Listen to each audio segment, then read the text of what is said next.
Athens. Welcome to Athens Kaleidoscope.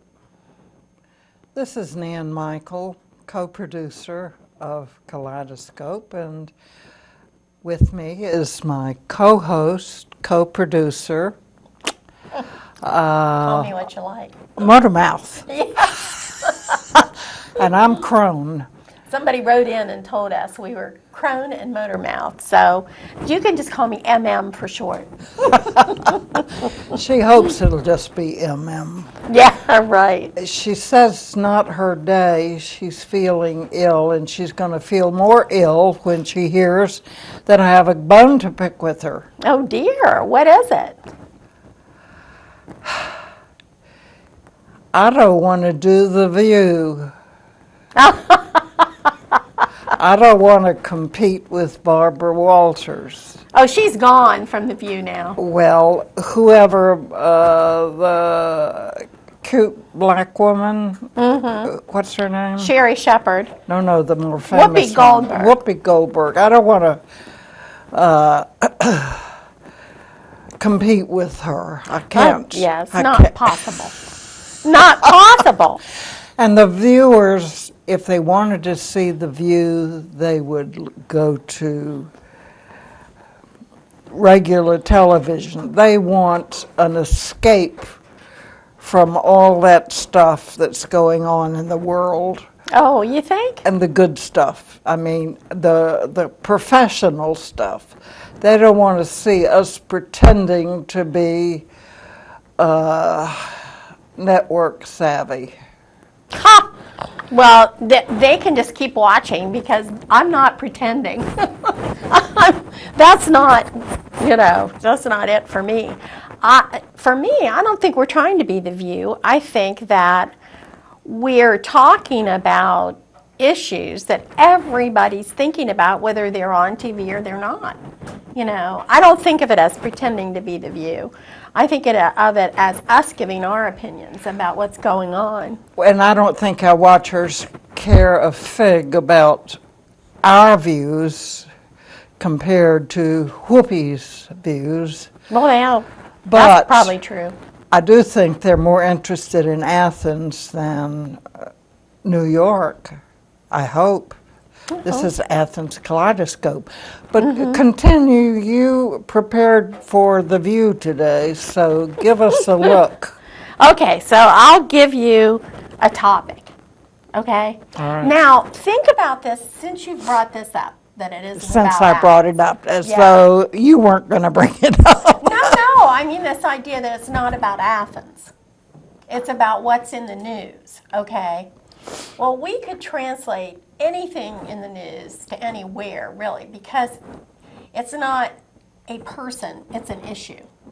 So this Donald Sterling thing, Donald Sterling is going to lose his basketball team because of racist comments that he made. Well, you could hear racist comments anywhere. Doesn't have to be Donald Sterling, just because he's on TV. That's an issue that could be anywhere. So my question to you is this. You're right here in Athens, Ohio, okay? You're sitting in Casa, and you hear somebody making racist comments. What would you do? Would you say something?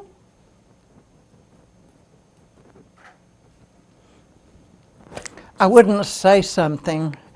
I'd probably give them a dirty look. And I agree with you because anymore it's kind of dangerous. You don't know what that person is going to say or do if you say something to them. But if it were your own home, what would you do?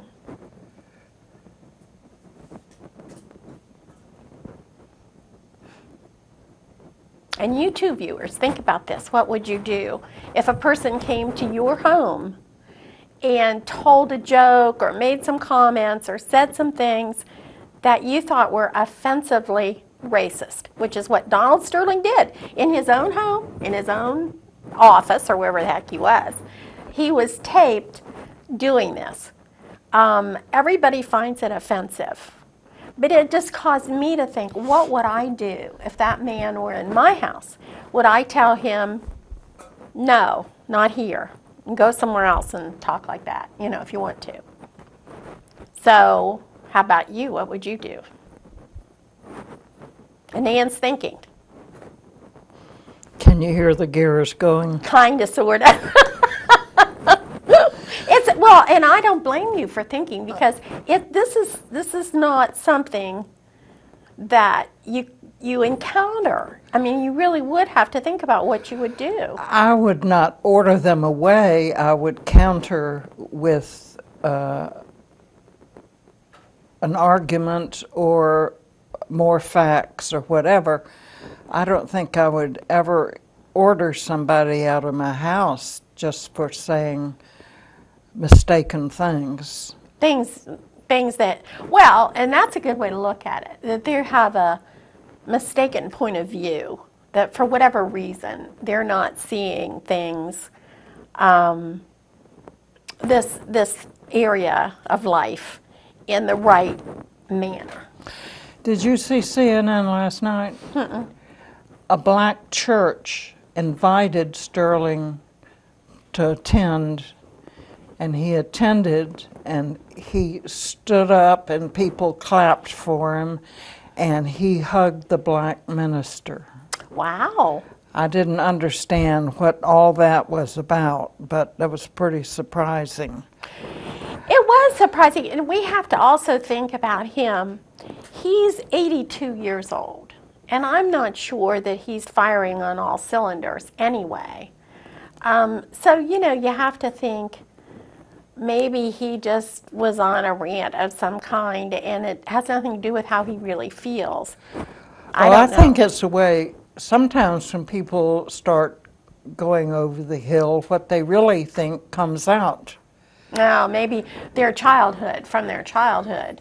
You know, the Romans said, in vino veritas, in wine truth. So it's kind of the same thing, you know. You get drunk and start talking. She's quoting history.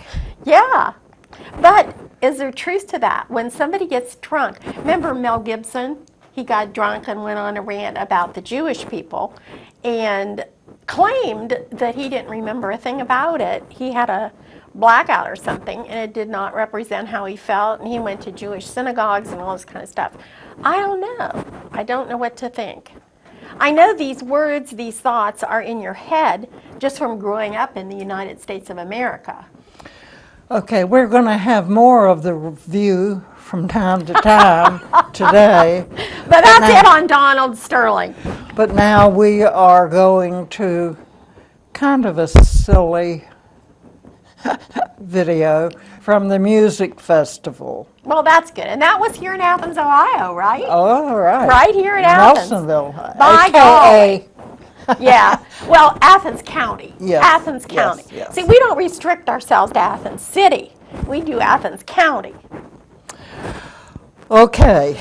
Here we go. The music festival. Having fun at the music festival.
So thank you all very much for being here to watch us and welcome us so amazingly. Thank you all very much.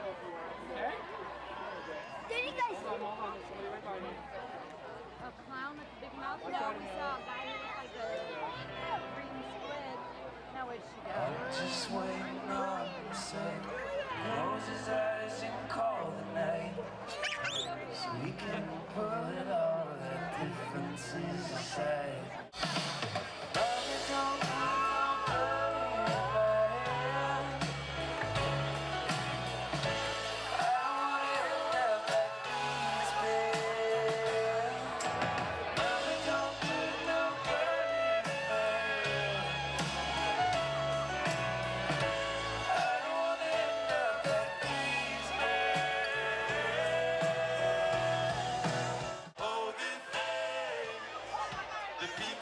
I must confess that my daughter shot that Oh, video. well, that's nice. I didn't have the money to go myself, so I sent my daughter.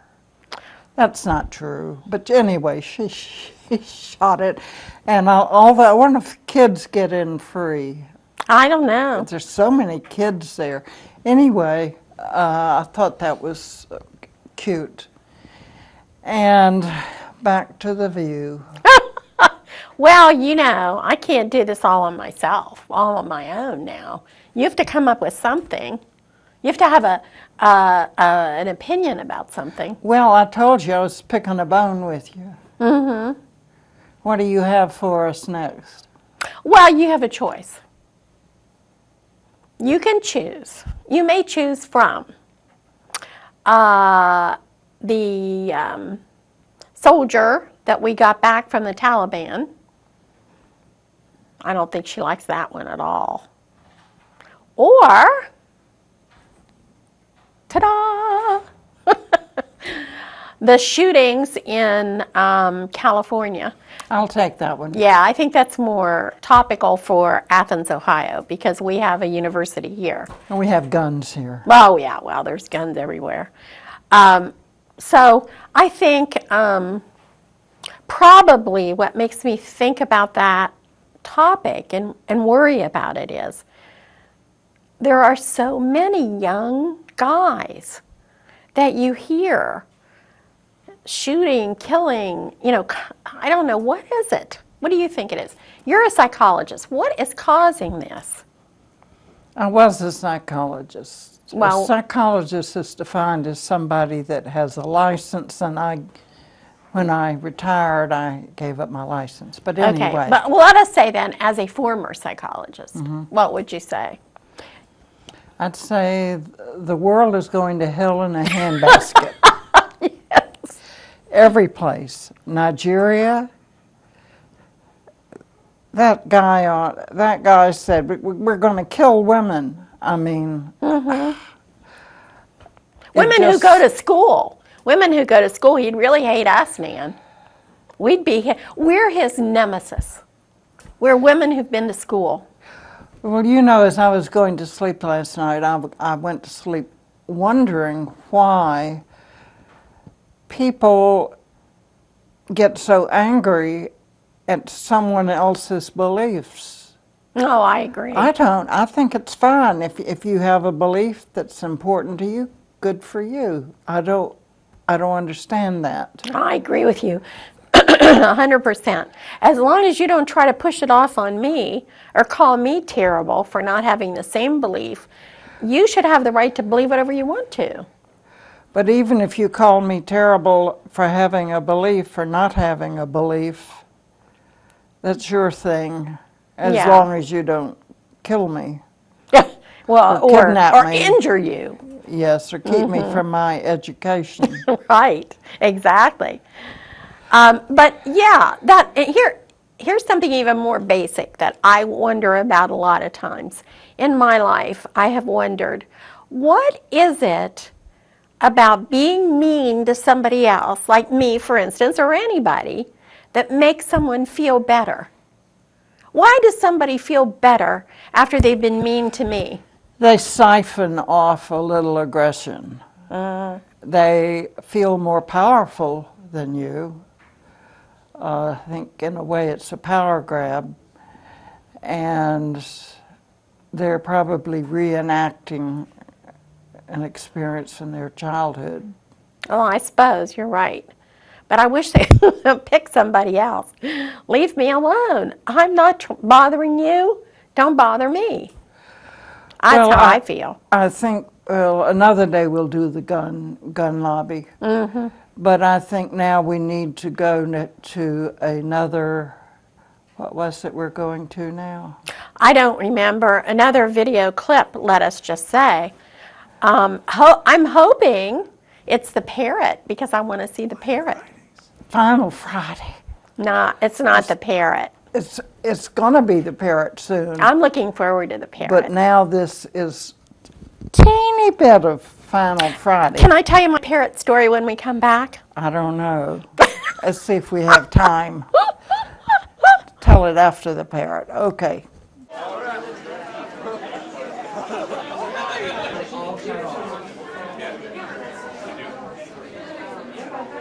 Yeah, anytime you want.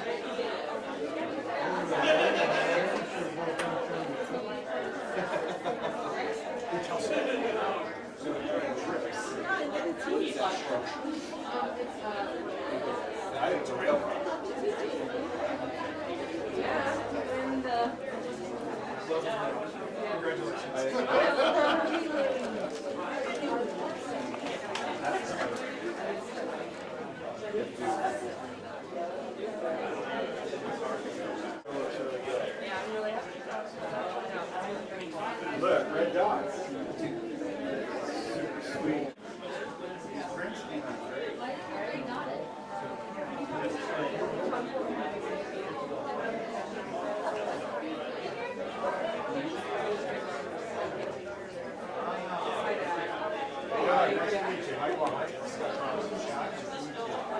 She's very talented. Yeah, well, she's been busy.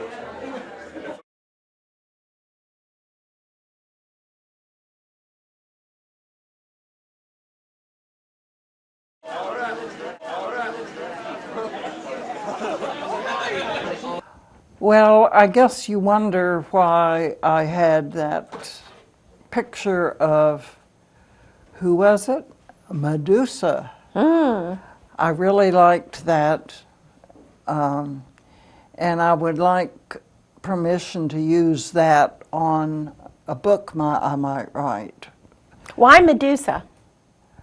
Well, it just struck a chord in me, my Medusa personality. Oh.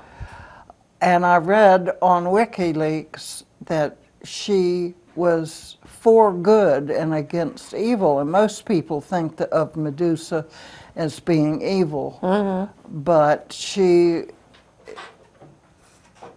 has anger, but she is for justice and what's right.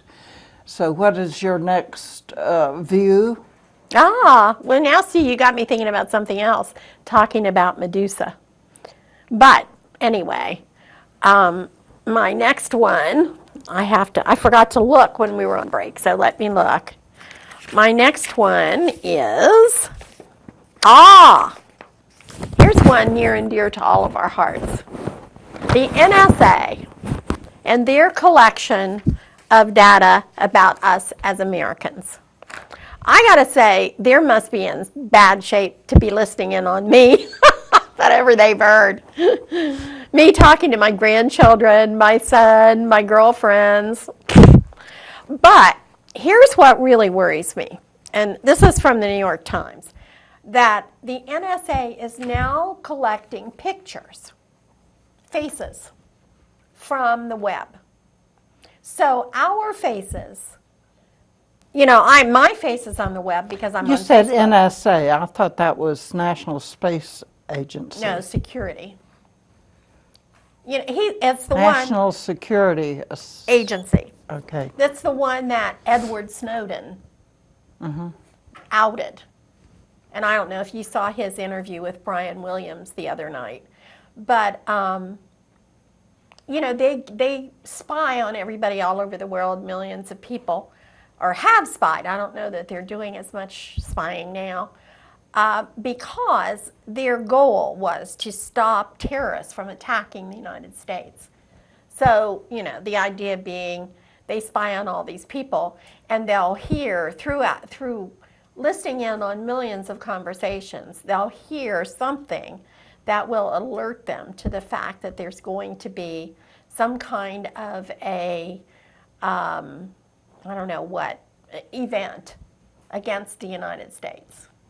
So whether you believe that or you don't believe that, the NSA is spying on us as well as everybody else. And all those selfies people are putting on. That's my whole point. Yes, exactly. Well, here's the thing. They have to store all that stuff somewhere. You know, so they have these big mega computers with, gajillions of gigabytes, you know, and so on and so forth.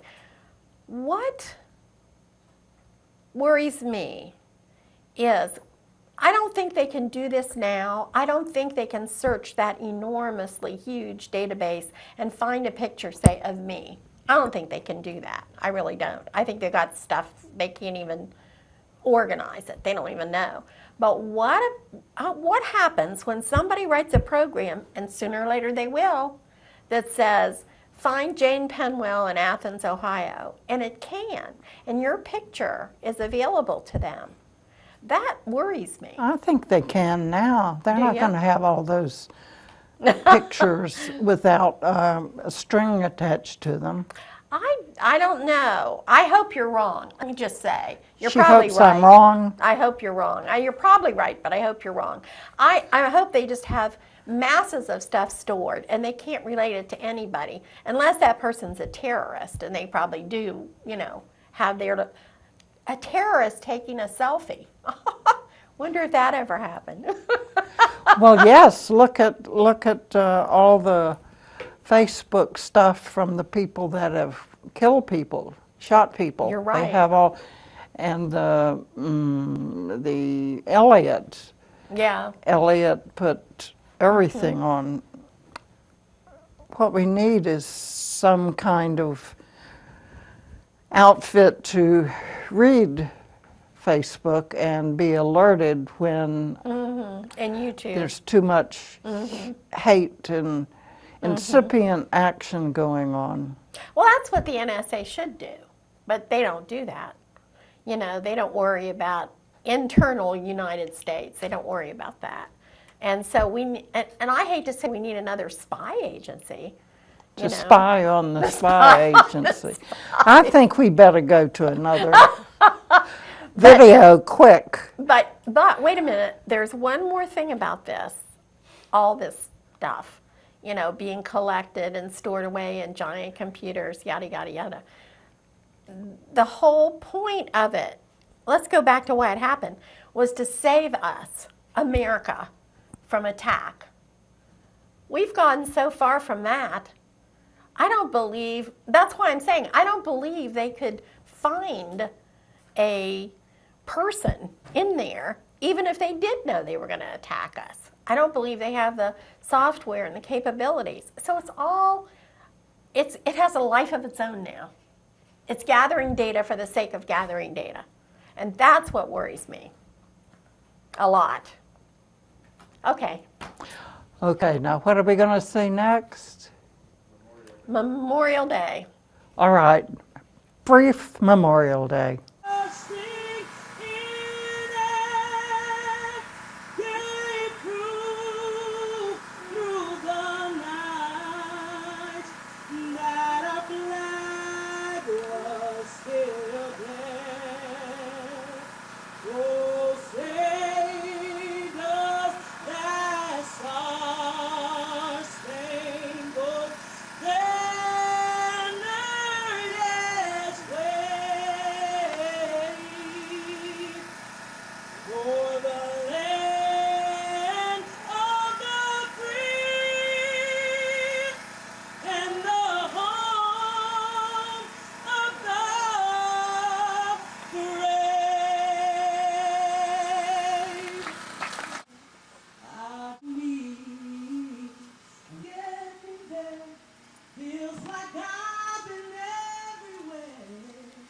Someday I'll be coming home. Round and round the world will spin. Oh, this world never ends.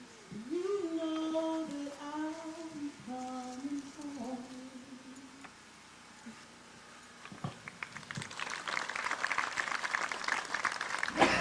Pearl May Haney Coakley. We'll be placing a grave at her wreath today. Her name was Pearl May Haney Coakley. She was a housewife and a mother of 4 children. Her grave is located right over here, and with us here today are many of her descendants. We have family members here today.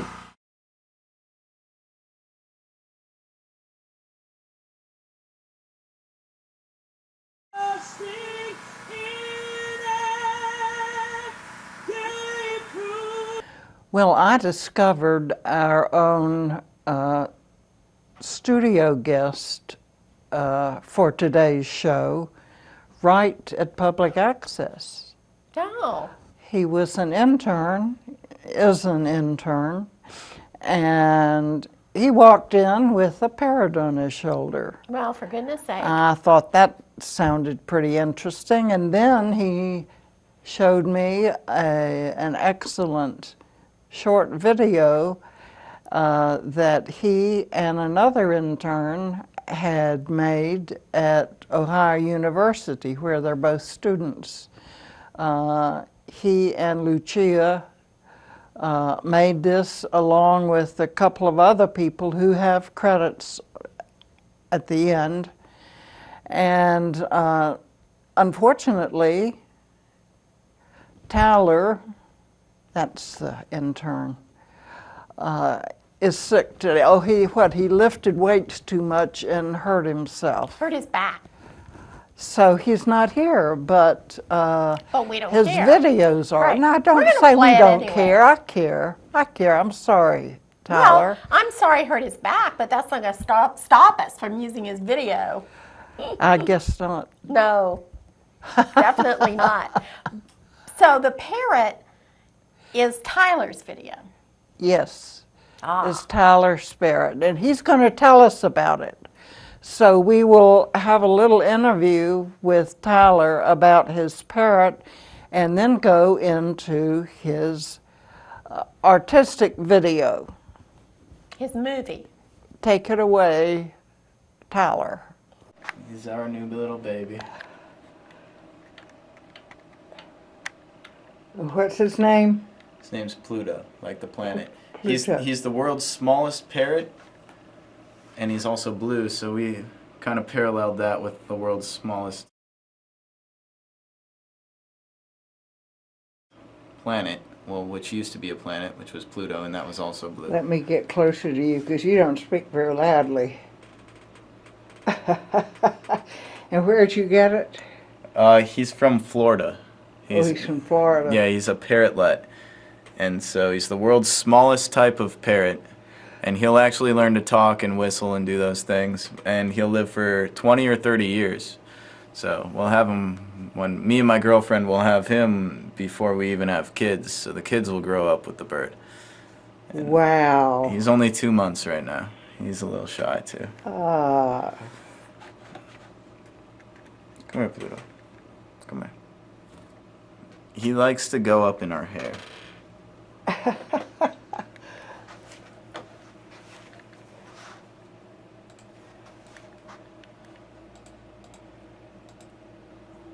He never tries to escape. Well, he can't fly because There. there he likes to perch up on high spots. Uh-huh. But he can't actually fly. He can flutter because what you do is you clip a bird's under wings, and those are the ones responsible for them flying. So every 3 to 4 weeks, you clip their wings, and they can only flutter about 2 feet. But he's a cutie. That's full size. He's as big as he'll get. Really? Yep. They're typically from South America, but we got it from a breeder in Florida. And when I was in LA recently at the International Space Development Conference, I flew into Columbus Airport, and on the same day, he coincidentally flew in to Columbus Airport. So he was there waiting for me when I got there.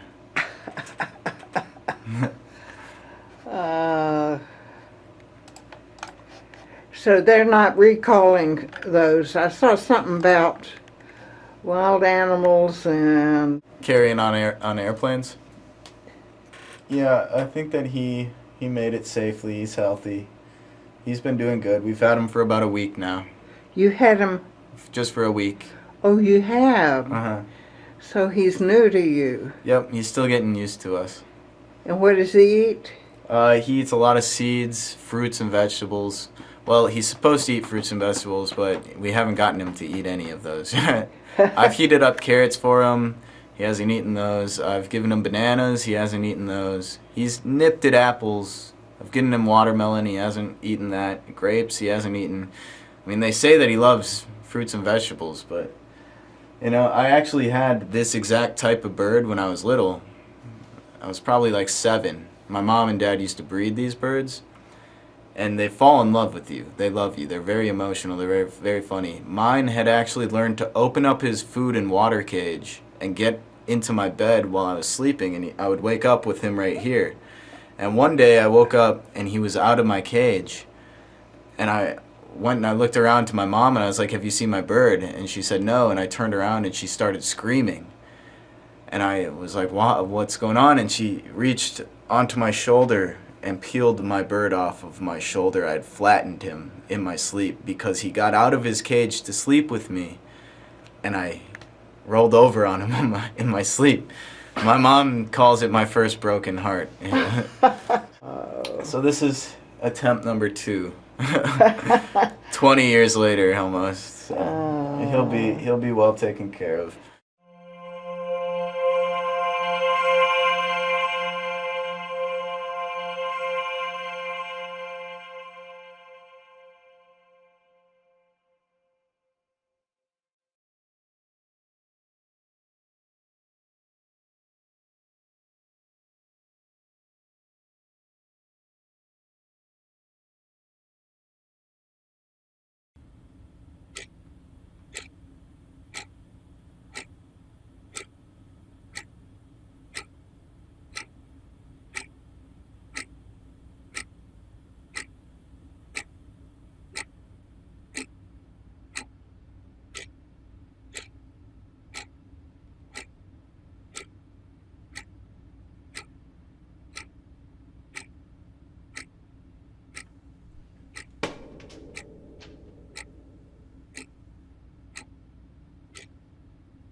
Dear Diary, writer's block, again.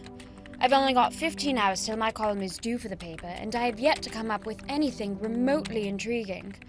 My thoughts seem to be racing in circles. Perhaps if I start listing things off. Could spark an idea, I suppose. Let's see. I love music. I wish I could dance, but I am a total and complete klutz in real life. I like strawberry sherbet ice cream.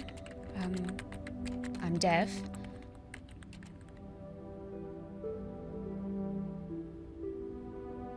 I am deaf.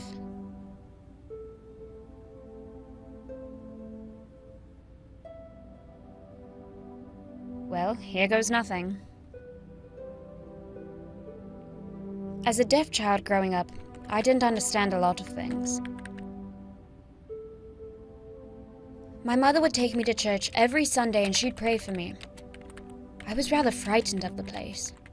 Who is this giant, wounded, half-naked man that they've hung high above and looks down onto us? I wondered why we were there so much. I have never heard the sound of my own name. That has always bothered me.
He hasn't appeared in my dreams since. It seems my dreams are filled with meaningless things nowadays. Meaningless, pointless things. Much like this passage. Complete rubbish.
Well, what I hoped that Tyler might discuss is how he cast the movie. He said something about going to Columbus and having casting, whatever. Casting Yeah. call. And the little girl came up from Tennessee to try out, and she really is a dead ringer for her adult self. And so it sounds like it was quite a production, and more power to Tyler and Lucia. Well, you know, the film school here at OU is pretty well known. I mean, they have done some full-length movies and different things, so maybe somehow through the film school they got the word out, do you think? Well, that might be. And you said something about the parrot, a parasite. Maybe he said it was parasite. I think he said parrot. Huh? Parrot. Parrot. Okay, you had a comment on that. I have a parrot story. It has nothing to do with me. It was my mother. So this will also give you an insight into my mother, which will give you an insight into me. Why I'm the way I am. Hope y'all are interested out there in Athens. Well, my mother was a teacher. She graduated from college and she started teaching. And this was during the depths of the Depression. You know, it was really hard to get a job. You just had to take whatever job you could get. So she managed to get a job in this school. I don't even know where it was, frankly, but it wasn't anywhere near where she lived. So she had to have a room there and then go home, you know, on her vacations and so forth, or off time. Well, in the room next to her at this school was a man who taught history, I believe, and he had a parrot. And this was a big, what you think of when you think of an African parrot. And he kept the parrot in his room in a cage. And he was not nice to my mother, who thought he was just a nasty old beast. She just couldn't What? So stand the him. parrot was not nice to your mother? No, the man. Oh. The parrot, you know, he wasn't one way or another. He was just in there in his cage. But she thought the man was nasty to her and wasn't at all what she had expected from a colleague, you know. So when the man would go to lunch, my mother would sneak into his room and say to the parrot, say, "You're a darned old fool. You're a darned old fool." She did that for months. For months. The parrot never said a word. This is a true story. This is my hand to God. This is true. The parrot never said a word. It just looked at her. She said her little beady eyes, just stared at her, cocked its head over and stared at her, and she'd say, "You're a darned old fool. You're a darned old fool." He never said a word. So school's over. She's leaving to go to her home. He's leaving to go to his home. He takes the parrot in the cage, right, to go out to his car. And on the steps, he drops the parrot. And it rolls down the steps and it yells, "You're a darned old fool! You're a darned old fool!" And that's the God's honest truth. So she got her revenge in the end. Oh. So you said it would tell us about you, too. What is she? Well, I mean, you can see I come by it honestly, right? Well, I'm kind of embarrassed about the next short, and it is our last. And the name of it is The Music Critic. Oh, well, that's a promising name. Uh-huh. So let's take a short visit to The Music Critic. He's in my hair. Say, boy, you're silent.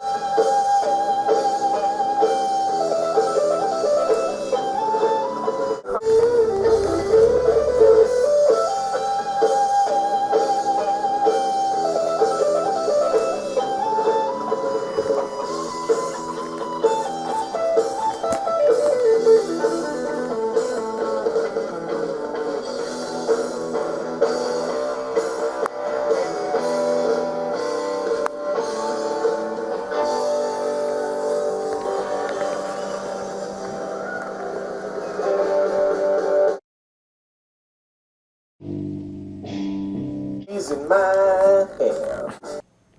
How did you like that? I love cat videos. I watch them on YouTube. Did you know that's one of the most... Do you watch them on Access? That's the question. Sometimes I do, yes. You do? Every now and then I flick by and watch a little bit. Flip by? As I'm channel flipping. I come to Access and watch. I just don't like to watch myself. I really don't. I don't know what it is. I heard Denzel Washington interviewed, and he said he can't even stand to hear himself, never mind see himself. And he's never seen any of his own movies. I think there's some phobia, you know, out there. In there. In here, out there, all around everywhere. But I do like cat videos, and I watch them on YouTube. And I was going to say, that's one of the most popular things on YouTube are the cat videos, which surprises me. Well, if you haven't caught the cat chasing the dog that attacked his master, Oh, yes, I did see that. you've got to go Yes. in search of that. Yes. Yes, it's Yes. It is amazing. You know what's amazing about it is the way the cat comes out of nowhere. It isn't like it was sitting there when the dog attacked a little boy or was anywhere around. And where it was, I don't know. But then, whew, out of nowhere it comes and barrels into that dog. It is delightful. Absolutely delightful. I would like to think my Chelsea would do that. Have you put anything on the tube or Facebook? Facebook I do, yeah, but no, not YouTube. I had a video of my grandson rapping. I think he was 4 or 5 at the time. And he had this little lisp, and it was really cute. But my son made me take it down, so it's gone. Your son made you take, why? He just didn't want Joshy's video on YouTube, I guess. I don't know, honestly. He got 17 hits before I took it down. Imagine that. I don't know who was watching him. Well, I got off probably some pedophiles. Oh, thanks. Well, that's what John thought too, so that's why he had me take them down. But I actually am amazed at some of the quality of the videos on YouTube. I mean, some people just do a wonderful job. This was not amateur video, believe me. If you all have any video footage that you're considering putting on YouTube, why don't you share it with Access also? So Yeah, that's a thought. That's definitely a thought. You know, of course, people in Athens are going to see it, and you may feel like, oh, those people are going to know me, and that's a little bit more. To me, that would be a little bit more intimidating than putting it on Facebook, YouTube, where nobody, they don't know me, so whatever. But think of it this way. People are delighted to see pictures and videos with their friends in them. I mean, we like it. We like to see people we know, and we go, oh, there's so-and-so, and so don't feel afraid to do it. I think you'd be surprised at the positive recognition you would get. We tease about somebody calling us crone and motor mouth, but that's pretty rare for anybody to have a negative, be that negative. Maybe it isn't negative. I haven't had telling the anybody truth. boo at me in the grocery store. No, people always come up to me at the grocery store and say, oh, I just think you guys are funny and I like to watch you, and every once in a while I don't get a whole lot of that, but I'm glad you do. I didn't say a whole lot. Every now and then. But nobody's ever come up to me and said, what the heck are you doing on TV? Why don't you just stop? Why don't you just go back to your hole? No, nobody's ever said that. Maybe they wanted to, but they never have.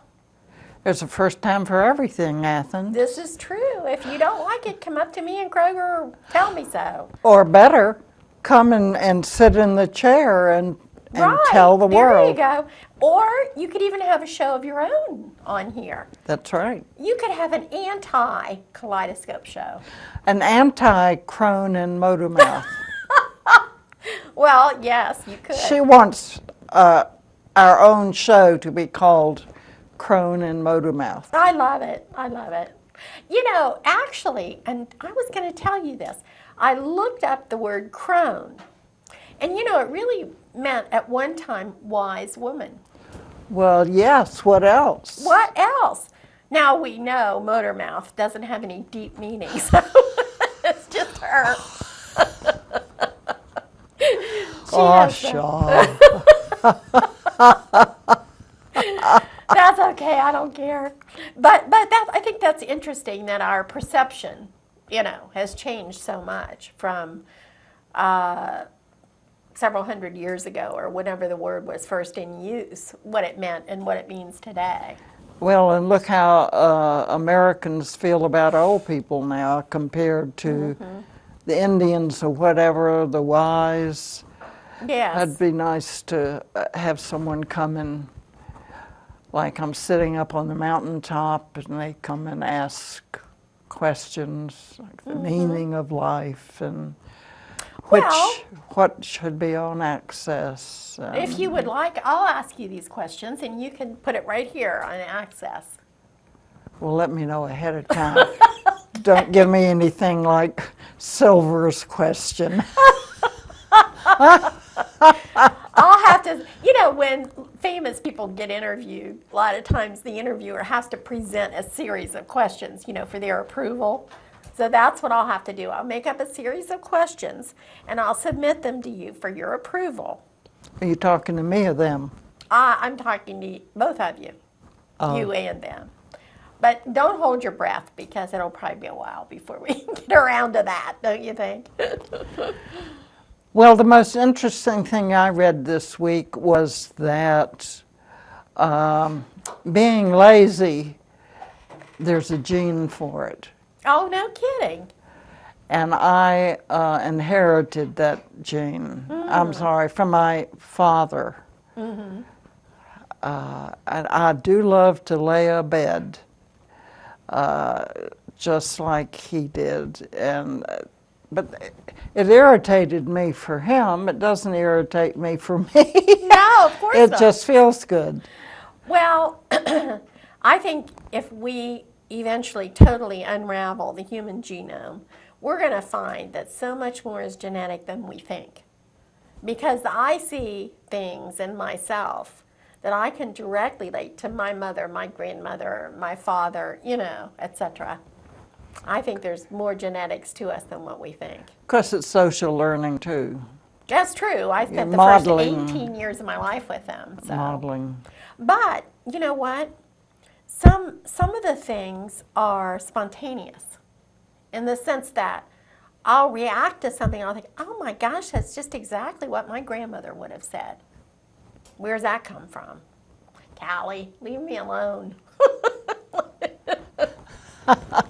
She was powerful influence, so it's probably both, you know.